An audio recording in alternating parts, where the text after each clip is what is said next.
ధన్యవాదాలు అధ్యక్ష. గ్రామీణ ప్రాంతాల్లో మౌలిక సదుపాయాలు కల్పించి పల్లెటూరులకు పూర్వ వైభవం తెచ్చే దిశగా కృషి చేస్తున్న గౌరవ ముఖ్యమంత్రి శ్రీ చంద్రబాబు నాయుడు గారు, అదేవిధంగా ఉప ముఖ్యమంత్రి శ్రీ పవన్ కళ్యాణ్ గారికి ఈ సందర్భంగా ధన్యవాదాలు తెలుపుకుంటున్నాను అధ్యక్ష. మన ప్రభుత్వం వచ్చి 150 రోజులే అయినా పంచాయతీ శాఖ గురించి మాట్లాడుకోవాలంటే గౌరవ ఉప ముఖ్యమంత్రి శ్రీ పవన్ కళ్యాణ్ గారి ముందు, పవన్ కళ్యాణ్ గారి తరువాత అని చెప్పుకోవాల్సి ఉంటుంది అధ్యక్ష. గత ప్రభుత్వ హయాంలో రాష్ట్ర ప్రభుత్వం 50% కాంట్రిబ్యూషన్ జమ చేయనందున గ్రామీణ ప్రాంతాల్లో సురక్షిత తాగునీరు అందించే కేంద్ర ప్రభుత్వం పథకమైన జల్ జీవన్ మిషన్ పూర్తిగా సద్వినియోగం చేయలేకపోయారు, నిర్వినియోగం అయిపోయింది అధ్యక్ష. పంచాయతీరాజ్ శాఖ పర్యవేక్షణలో అమలయ్యే జల్ జీవన్ మిషన్ పథకాన్ని పూర్తిగా సద్వినియోగం చేసుకుంటే రాష్ట్రంలో ప్రతి ఇంటికి మంచినీళ్లు అందుతుంది అధ్యక్ష. పెన్నా నది పరివాహక ప్రాంతం కావడంతో కోవూరు నియోజకవర్గంలో తాగునీటి సమస్యలు లేవు అని అనుకుంటే అది తప్పే అధ్యక్ష.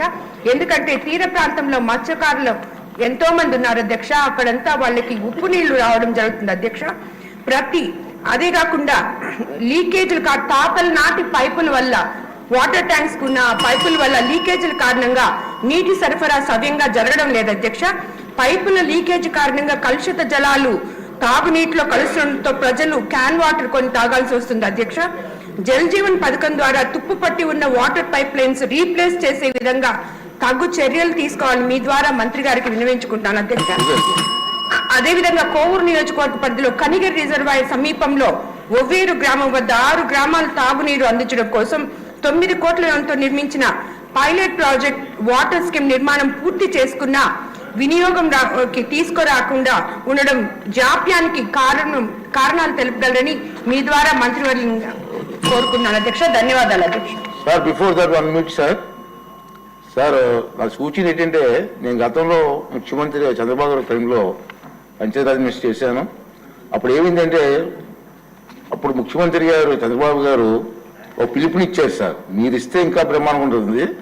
ఏ పిలుపు అంటే, ఇండస్ట్రీస్ వారు ఎవరైనా సరే సిఎస్ఆర్ గ్రాంట్లు ఆర్ఓ ప్లాంట్స్ పెట్టండి అని చెప్తే చాలా వరకు వచ్చారు సార్. మినిమం 2000 పంచాయతీల్లో వాళ్ళు ఇండస్ట్రీస్ వచ్చారు. అంటే ఇప్పుడు ఎట్లాగా మీరు ఆర్ఓ ప్లాంట్స్ పెట్టాలని ఆలోచనలు ఉన్నారు కాబట్టి మీరు కూడా పిలుపునిస్తే చాలా మంది ఇండస్ట్రీస్ వచ్చి సిఎస్ఆర్ గ్రాంట్లు పెట్టే అవకాశాలు ఉన్నాయి అది చెప్పారు. మీరు మాట్లాడండి సార్, అది తర్వాత మాట్లాడండి. మీరు అవునండి, ఆల్రెడీ అనౌన్స్ చేశాను బాబు సార్. అది మీ ప్రశ్నలో రావాలి, మీ ప్రశ్నలో ఎవరు మాట్లాడాలి మీరు. నమస్కారం అధ్యక్ష. సార్ చెప్పండి సార్. నమస్కారం అధ్యక్ష.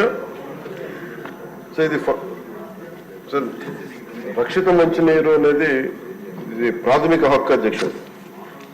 ఇది ప్రత్యేకించి గౌరవ సభ్యులు అందరూ ప్రస్తావించిన అంశాలు వారి వారి నియోజకవర్గానికి సంబంధించి కావచ్చు, లేదంటే ఇన్ టోటాలిటీ కావచ్చు, ఇది మనందరినీ బాధ్యత అధ్యక్ష. ఇది నేను గౌరవ సభ్యులందరికీ ముందుగా మాటిస్తున్నాను, జల్ జీవన్ మిషన్ నిధులు కానీ ఇప్పుడు దాకా ఎవ్వరు చేయనంతగా నేను పర్సనల్గా ఈ సభకి నేను హామీ ఇస్తాను అధ్యక్ష. దీన్ని చాలా స్టిపులేటెడ్ టైంలో గౌరవ సభ్యులందరూ అడుగుతా ఉన్నారు, దీనికి ఏమైనా టైం బౌండ్ రోడ్ మ్యాప్ ఏమైనా ఉందా అని మన అశోక్ రెడ్డి గారి దగ్గర నుంచి ఉంది ప్రశ్న. అలాగే జల్ జీవన్ మిషన్ మన ఉదయగిరిలో కూడా సమస్యలు ప్రస్తావించారు. అలాగే మనకి ఫిల్టరేషన్ ప్లాంట్స్ గురించి మన శ్రీకాకుళం సంబంధించి, అలాగే పుట్ట సుధాకర్ యాదవ్ గారు చెప్పింది జల్ జీవన్ మిషన్ ని పూర్తి స్థాయిలో దీన్ని ముందుకు తీసుకెళ్లే విధంగా దీనికి కావాల్సిన అధ్యక్ష నిధులు ఉన్నాయి. దీనికి కావాల్సిందల్లా కమిటెడ్ అధ్యక్ష. పంచాయతీరాజ్ కానీ చాలా బలమైన వ్యవస్థ ఇది. కాకపోతే దీన్ని మోటివేట్ చేసి ఇక అధికార యంత్రాంగం కూడా దీన్ని ఒక సభలో కూడా మన అధికార యంత్రాంగానికి కూడా తెలియజేస్తాం అధ్యక్ష. ఇది మేమందరం అనుకుంటున్నాం అధ్యక్ష, అధికార యంత్రాంగం దీన్ని పూనుకొని ఇది ప్రాథమిక హక్కు కింద. ఇప్పుడు ఉద్దానం సమస్య కూడా గౌరవ సభ్యులు ప్రస్తావించారు అధ్యక్ష. ఆ రోజులకు కదిలించేసింది. ఆ రోజున కేవలం ఉద్దానం వరకే ఈ కిడ్నీ సమస్య ఉందనుకుంటే ఈ రోజున ఆంధ్రప్రదేశ్లో ఏ మూలకు పోయినా కానీ ప్రతి చోట ఇంక్లూడింగ్ మన తిరువూరు కానీ మన కృష్ణా జిల్లాలో కానీ ఏ మూలకు ప్రకాశం జిల్లాకి ఏ మూలకు పోయినా కానీ ఈ సర్ఫేస్ వాటర్ లేకపోవటం వల్ల అన్ని గ్రౌండ్ వాటర్ తీసుకోవటం వల్ల కంటామినేషన్ వాటర్ ప్రజలు తాగి కిడ్నీ వ్యాధిగ్రస్తులు ఎక్కువైపోయారు అధ్యక్ష.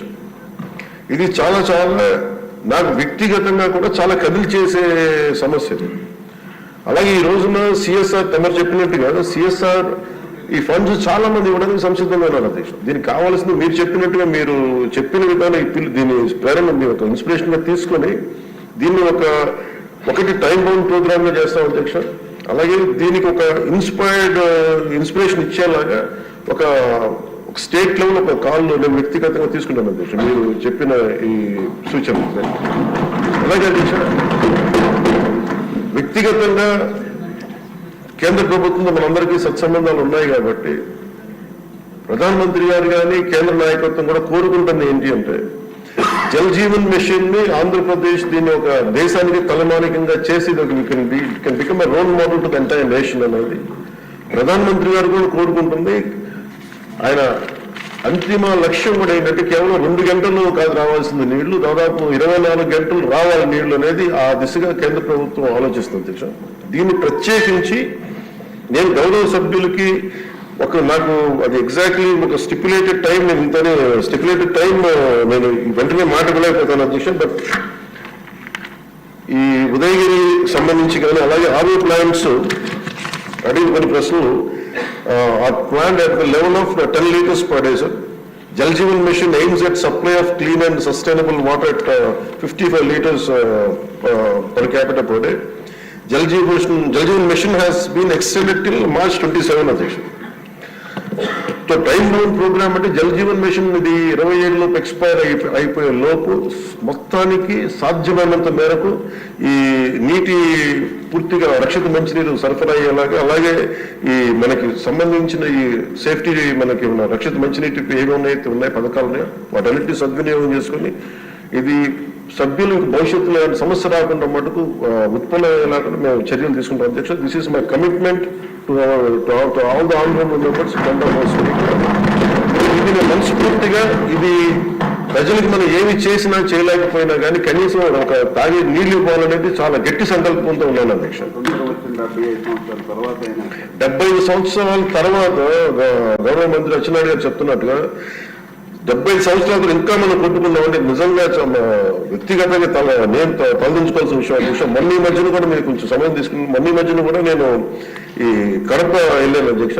మన అన్నమయ్య జిల్లాకి వెళ్తే అన్నమయ్య జిల్లాలో రోడ్డు మీద వస్తా ఉంటే కరెక్ట్ ఒక 10-15 అడుగుల దూరంలో కరెక్ట్ ఒక 4 అడుగుల ఎత్తు దూరంలో చిన్న ఇది ఉంది, హ్యాబిటేషన్ ఉంది. కేవలం 10 మంది 15 కుటుంబాలు ఉన్నాయి. ఆ లేడీ ముఖ్యంగా పాపం దళిత మహిళ పెద్ద ఆవిడ వచ్చి అడిగింది మాకు ఏం లేదు కొంచెం నీళ్ళు ఇవ్వాలి. ఆవిడ పడుతుంటే నాకు కన్నీళ్ళు వచ్చేస్తుంది. నిజంగా కూర్చోబెట్టి అధికారుల మన ఆర్డబ్ల్యూస్ అందరిని అడిగితే చేస్తే సార్ అది కరెక్ట్ గా 9 రోజులు ఇవ్వగలిగాం అధ్యక్ష. ఒకటి వాటర్ సంబంధించి designing there is an issue in designing sir. Innovative గా ఆలోచించట్లేదు, టెక్నాలజీని వాడట్లేదు. అలాగే కాంట్రాక్టర్స్ కూడా పైప్స్ లే చేసినప్పుడు మొండిగా బండగా చేసేస్తున్నారు. దీనికి కొంత టెక్నాలజీని వాడాల్సిన అవసరం ఉంది. ఎక్కడ పడితే అలా బోతులు తవ్వేసేయటం, దానికి ఒక సైంటిఫిక్ గా ఒక పకడ్బందీకి వెళ్ళట్లేదు. ఇలాంటి చాలా కరెక్షన్స్ చేస్తా ఉన్నాం అధ్యక్ష. అందుకని మీరు ఎంత బాధపడుతున్నారో మీ నియోజకవర్గాలకి నేను దానికి ఎగ్జాక్ట్లీ నేను 100% స్పందించి నేను వ్యక్తిగతంగా దీన్ని I will take it forward and I will make sure it will be fulfilled. Commitment is now. Question number 57.